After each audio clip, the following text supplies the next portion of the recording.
Good morning. I am Rachael Brooks, and I'm glad that you are here. I want to begin by thanking Dr. Robert Lauder for his message contributions during the last 2 weeks.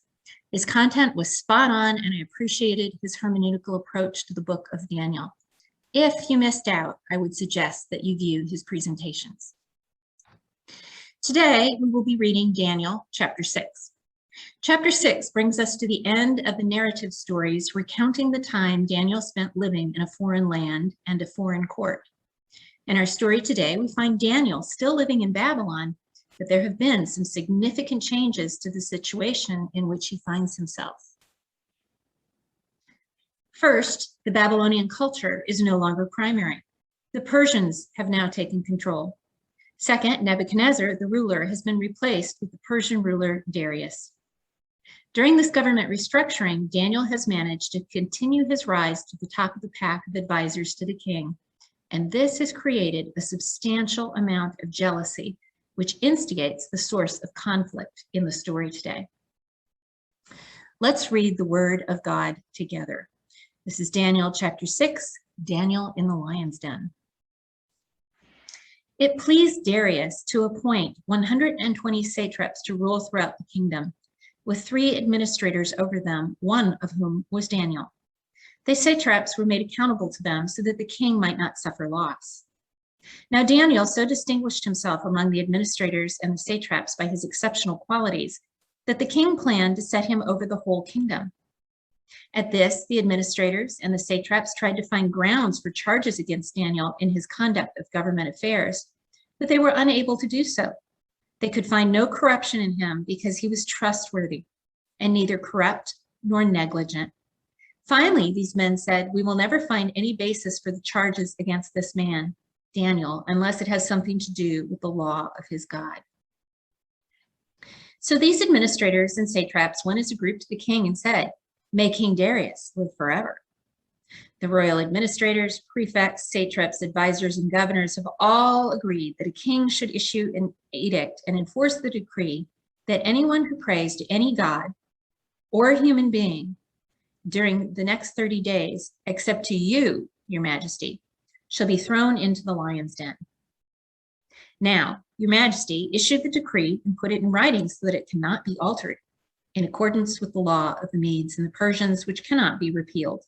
So King Darius put the decree in writing. Now, when Daniel learned that the decree had been published, he went home to his upstairs room where the windows opened toward Jerusalem. 3 times a day, he got down on his knees and prayed, giving thanks to his God, just as he had done before. Then these men went as a group and found Daniel praying and asking God for help. So they went to the king and spoke to him about his royal decree. "Did you not publish a decree that during the next 30 days, anyone who prays to any god or human being except to you, your majesty, would be thrown into the lion's den?" The king answered, "The decree stands, in accordance with the law of the Medes and the Persians, which cannot be repealed." Then they said to the king, "Daniel, who is one of the exiles from Judah, pays no attention to you, your majesty, or to the decree you put in writing. He still prays 3 times a day." When the king heard this, he was greatly distressed. He was determined to rescue Daniel and made every effort until sundown to save him. Then the men went as a group to King Darius and said to him, "Remember, your majesty, that according to the law of the Medes and the Persians, no decree or edict that the king issues can be changed." So the king gave the order, and they brought Daniel and threw him into the lion's den. The king said to Daniel, "May your God, whom you serve continually, rescue you." A stone was brought and placed over the mouth of the den, and the king sealed it with his own signet ring and with the rings of his nobles, so that Daniel's situation might not be changed. Then the king returned to his palace and spent the night without eating and without any entertainment being brought to him, and he could not sleep. At the first light of dawn, the king got up and hurried to the lion's den. When he came near the den, he called to Daniel in an anguished voice, "Daniel, servant of the living God, has your God, whom you serve continually, been able to rescue you from the lions?" Daniel answered, "May the king live forever. My God sent his angel, and he shut the mouths of the lions. They have not hurt me, because I was found innocent in his sight, nor have I ever done any wrong before you, your majesty." The king was overjoyed and gave orders to lift Daniel out of the den. And when Daniel was lifted from the den, no wound was found on him because he had trusted in his God. At the king's command, the men who had falsely accused Daniel were brought in and thrown into the lion's den, along with their wives and children. And before they reached the floor of the den, the lions overpowered them and crushed all their bones. Then King Darius wrote to all the nations and peoples of every language in all the earth, "May you prosper greatly. I issue a decree that in every part of my kingdom, people must fear and reverence the God of Daniel. For he is the living God, and he endures forever. His kingdom will not be destroyed. His dominion will never end. He rescues and he saves. He performs signs and wonders in the heavens and on the earth. He has rescued Daniel from the power of the lions." So Daniel prospered during the reign of Darius and the reign of Cyrus the Persian.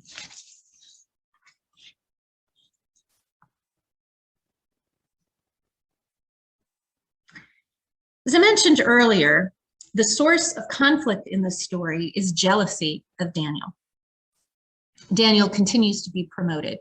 And so the other advisors to the king become jealous. And the advisors decide to manipulate the king. The advisors decide to appeal to the king's vanity. And the advisors decide to lie and distort what Daniel is doing.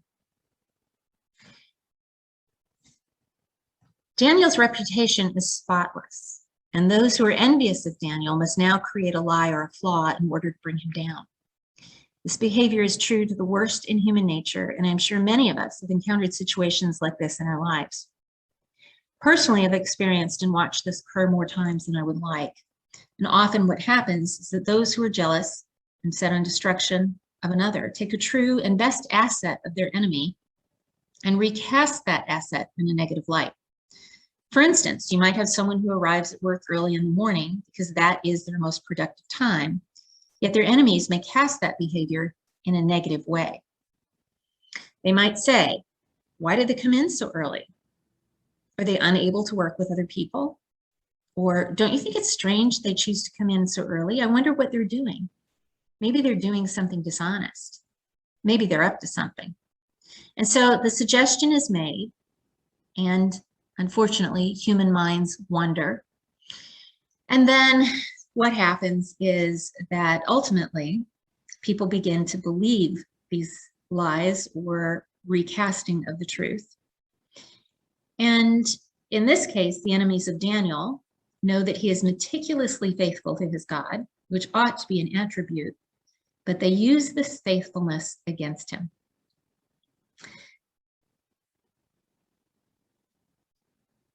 And the suggestion is made. The enemies appeal to the king's vanity and suggest that he allow himself to become the sole deity of the land for 30 days, and the king agrees. Now, this is a strange suggestion that we may be surprised at, and we may be surprised that the king is willing to do this, but the fact is, it is human nature for most of us to strive to elevate ourselves. In fact, we often have to fight our worst instincts in order to keep ourselves from grabbing attention and power. Let me also add that many scholars suggest that what's really going on here is that the enemies are really suggesting that the king become the sole representative of the deity for 30 days, not actually become a deity himself. Now, the suggestion is not based on the fact that the king might balk at being a deity, because ancient Near Eastern kings didn't seem to balk at any self-elevation, but rather it is unlikely that any king would limit their time as deity to a mere 30 days. So either way, the king falls for this ruse and issues a decree stating that all must exclusively worship him. Word of the decree reaches Daniel, who takes the decree in stride and responds in the most straightforward of ways. There is no worry in him. There is no doubt. There is no contemplation or discussion. Daniel is not going to worship the king. He simply responds by praying to his God the way he always has. He opens the window and engages in his normal, faithful behavior. Now, it's important to point out that Daniel just goes about his business. He does not create a conflict. He does not demand his rights. He does not hide what he is doing, nor does he flaunt his prayer. Yet the spies see him and report back to the king. Now, the action of Daniel here in chapter 5 has a direct parallel to the actions that were previously taken in chapter 3 by Daniel's friends. In chapter 3, we see the 3 friends punished because they refused to participate in idolatrous religious practices. Yet in chapter 6, we see Daniel punished for the behavior of refusing to refrain from proper worship of the true God. And so we have some bookends here. The king is then left in a difficult position. He certainly has no stomach for harming his best advisor, yet he did issue a decree that must be adhered to.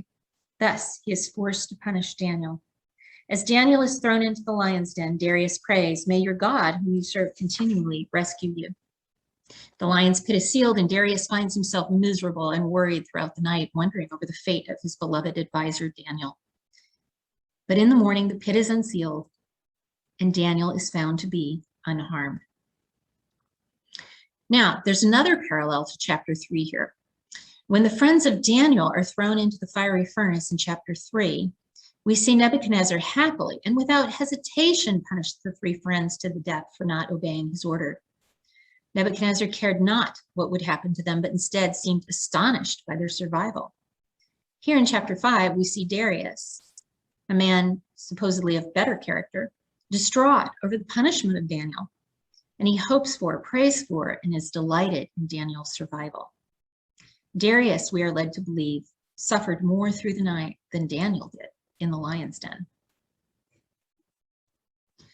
Finally, we're told that if the reader has any doubt as to the entity responsible for the protection of Daniel, King Darius sends the advisors who devised this plot, as well as their families, to a swift and ugly death in the pit of lions. Some scholars have suggested that the lions' mouths were closed because they had been previously fed. They come up with many excuses as to why the lions would not have wanted to eat Daniel.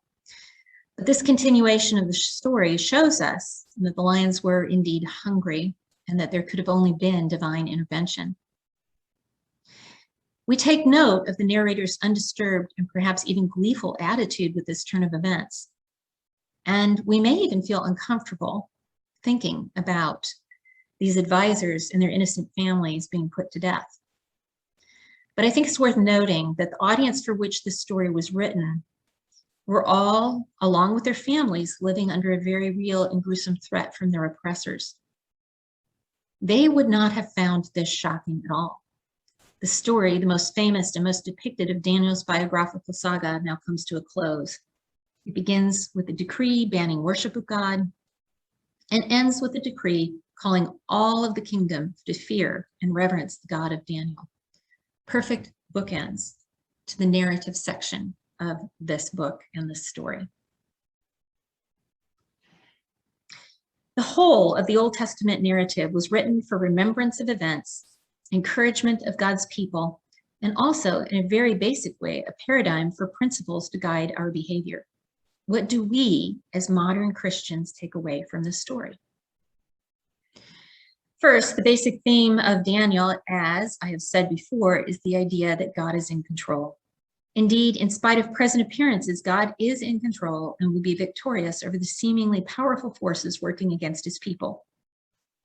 The control may not be immediately evident, but God will prevail. Second, the basic theological tension in Daniel is the tension between the pagan gods and the living God. We see that represented in the laws in the story today. The question becomes, which law is more powerful, the law of God or the law of a king? The law of both reflects the will and desire of the creator of the law. What does God want? What does Darius want? The laws are expressions of the character of God versus the character of King Darius. Kings are fallible. God is not. Only God knows himself perfectly and knows the eventual consequences of his laws. Kings do not. Even in this story, we see Darius creating a vain law without realizing how the consequences of such a law might play out. Theologically, the theme of Daniel is most certainly the recognition of the sovereignty of God over all. And that, of course, is part of the theology of this story, that God is sovereign over all things. I've listed Proverbs 21, verse 1 here. The king's heart is in the hand of the Lord, as the rivers of water. He turns it wherever he will. No matter how powerful a king is on this earth, God is sovereign over that king. And finally, the basic example of the faithful actors in Daniel is an example of secure faithfulness. God's people, as represented by Daniel and his friends, pursue the truth no matter the cost. They do this without hesitation or worry. They do this without battle, without protest, without a minute of unrest. They demonstrate the Christian principle we see throughout the centuries. Christians do not fight for their beliefs by assaulting, blaming, or killing. The most meaningful way they fight for their beliefs is by dying. It is through their death, just as it was through Christ's death on the cross, they win others to see the truth of their God. This is a continual theme throughout the Old Testament. It's a theme in the New Testament where we see the apostles willingly die for the gospel. And throughout the early church, we see Christians repeatedly hand over their lives in large numbers and in the most gruesome of circumstances, all in the name of faithfulness to their God. One of the most historic areas is Lyon, France, in the 2nd century, where thousands of Christians were tortured and martyred. The picture that you see on your screen is the arena where those deaths took place. We even see today in the United States that a bias has developed against Christians. Though, what we need to remember is, as much as we like to complain about it, we have not yet experienced persecution to the death the way Christians have in the past.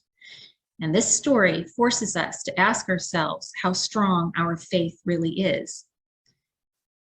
Would we be willing to die in order to secure our ability and right to merely pray, as Daniel was?